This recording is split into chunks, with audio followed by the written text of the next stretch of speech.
Hello everyone, this is Jotto, and welcome to a patch review. So, the 3D board is out now. The 3D in-game thing is out. It was supposed to be out yesterday, but it was completely bugged and did not work whatsoever. They just released the fix for it, and it works very well, as we're going to actually play a game against the AI just to show how well it works. It's absolutely insane how well they've done that. And also, they've introduced Cardbacks. So, let's go on to the Packs and Extras thing, and it shows all of the Cardbacks you own. Now, because I like laddering and getting crystals, I bought all of them. Yes. If you want to get all the Cardbacks, do well on ladder. That's basically how that goes. But anyway, so what I like about the Cardbacks is it's a similar system to Hearthstone. And there's a couple exceptions, though, where you've got unique ones for each aspect that can only be used if you're using a hero from that aspect. I think that's cool. It's got upsides and negatives as well if you want to use some card backs and other things, but I don't know. It's cool that you can have identity for a card back, and those cost less crystal because you can't use them for everything. Now, there are 6 advanced card backs in the game right now, and they show various different iconic cards and Mantle of Winds. I'm not really sure why Mantle of Winds got a card back, although I will say it does look really cool. Like, Mantle of Winds is a very good piece of art. So we've got Dread Knight, which is an amazing piece of art here to put on a card back, and is probably my favorite card back. Then we've got Fia, which is still very, very good. Got the high resolution images, so you got all the fire effects. That always looks quite nice. Force Mage Protector. It was either Force Mage Protector or Library Guards for a Wisdom card, let's be honest here. Sunblessed Priest, which again looks quite good because these are all in high definition, so you've got the lighting effects that will work if you zoom in. And lastly, we've got Moon Priestess. Now, if they're zoomed out, they're a little bit pixely, but that's because of the resolution of the game. Whereas when you zoom in on them, it actually shows the images are quite high definition. So, yeah. But the card backs themselves are very well done. Now, if you notice, zoomed out a bit, the Wisdom looks a little pixely. But when you zoom in, it's very high definition. That's simply because of the pixels in the game. I imagine if I put this in full screen, it would probably look better zoomed out. Because I play Spellweaver in windowed mode, because it works with my overlay, basically. Whereas if you put it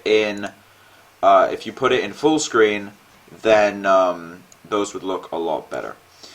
Anyway, what you can do with card backs is when you go to each deck now, first of all, you can rename them. So I can rename this finally to Lightning Zombies.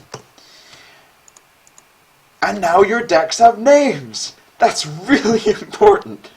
This was a problem for a while where you just could not tell the difference between decks. Now you can. So I can name my deck, and I'm not actually sure what the notifications are here. I'm guessing that's creatures, spells, shrines, artifacts. So let me just verify this. Yeah, I think there's only 6 spells in this deck. Yeah, so that'd be spells, artifacts, creatures, and shrines, and the card count. So that's really nice. It's good for deck techs. And then you can choose an individual card back for each deck.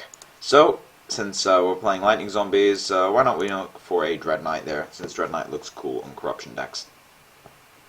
But it means that you can rename every single deck, and means that you can actually tell what it is. It's just like in Hearthstone now. So I am fairly happy with that. That's 2 updates that are very, very good. Now, I have heard that the 3D board is a little bit resource intensive. I'm guessing that's on lower end PCs. But, I mean, for my computer, it's been doing fine, because this computer's fairly new. But I can't speak for anyone with a lower-end PC, since there's only 1 or 2 people that I've heard from that have been having issues with it, and it's only been in the game working for about an hour at this point. So anyway, let's go into an AI game and just show off this 3D board. Now, first things first, the card back zoomed out actually looks okay on the 3D board. This is all rendered, and there's stairs in the background. It all comes in. Now I'm just going to in this.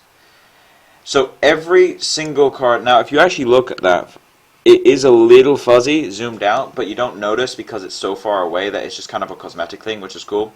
And all the bases of the card backs are the same, so it doesn't obscure the number. So if we just play through this game a bit, you see that the Spark has its own border, and all the creatures have borders. You got creatures with the silver borders. Now, something you may notice is that everything is moving much faster than normal. Like, I know I'm against the AI, so everything's instant in terms of decision making on its part. However, everything is moving very fast. Like, the cards are moving from location to location at rapid speeds, and this is cool. This board comes up through the middle, and this is the combat zone. It very clearly defines the difference between the combat zone and the lanes, which I really, really like. Also got a little Spellweaver, not even the Spellweaver logo, but it's a little nod to the Spellweaver thing there. No, it's actually been a while since I played Lightning Zombies. It's Lightning Zombies has been one of those decks that I don't play very often nowadays. But everything's moving very quickly, and as I said, some people have been having issues. That could just be based on graphics card, but it seems to be working fine for me, so I can't really speak on that part. I do like how fast everything is. The graveyard seems to be a bit low down, but you don't really look at your graveyard there anyway. You always zoom in on it, so it doesn't make much of a difference. I do like the fact the decks are elevated a bit, and the board itself works very well from edge to edge. I think maybe it could be lowered a bit, but there's that little edge there. Maybe it could be minimized in size a tiny, just a couple pixels. Then it wouldn't conflict with both sides. Maybe that's pretty much the only thing I would suggest as far as that's concerned. Because besides that, I think it actually looks quite good. Alright. But yeah, everything's moving very, very smoothly. Now, what does this mean for the game? First things first, it means that the game is actually a lot more marketable because, well, Divine Offerings are annoying, but it means the game is a lot more marketable because it runs a lot more fluidly now on most people's computers, and on top of that, it looks better. It's fully rendered now and it looks better. It also means that they can maybe sell game boards in the future, which could be something they look to do, and I'm missing a million Divine Offerings right now. So that is something they could look to do, which I think a lot of people would be interested in buying. I think I definitely would buy custom boards. They had that in SoulForge as well. Although in SoulForge it had less of an impact because it was a reskin, but it didn't quite look as cool as it should because the SoulForge board was not very aesthetically, it wasn't very aesthetically presentable. So yeah, I had that downfall there. But the difference with Spellweaver is that this is presentable. So I think if you could get multiple different boards that were themed based on aspects, kind of like the way the Cardbacks are now, then that would be quite good. It also means now that we have Cardbacks and they seem to be using the in-game art, it means that we could look at something like unique Cardbacks for top 10 or top 5 per season. Things like that. That'd be really cool, having unique Cardbacks for achievements. Like when you get 35 or 40 in a level, you get a custom Cardback, or not custom, but just one that's unique. And that's something which people will want to get. Like, as I said, I just bought all of them. Part of the reason for that is I have the crystals, but I probably would have got all of them anyway, even if I didn't have a bunch of crystals. So I'm really happy that they're using the whole Cardback thing, since it works in Hearthstone. It always has been good in Hearthstone.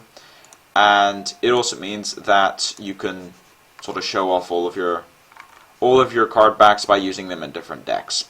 It does give an element of personalization. This is something which Hearthstone didn't have for a long time, and then they did change it to having a different Cardback per deck. It's a little bit more irritating while making the deck itself. Although one nod to Spellweaver is that it is a lot more obvious that you can change the Cardback. Like, you save the deck, and then you've got Cardback here. Whereas in Hearthstone, it's a different tab. That always irritated me a little bit. So, nod to Spellweaver devs, that's actually a good idea to have it here next to the deck itself.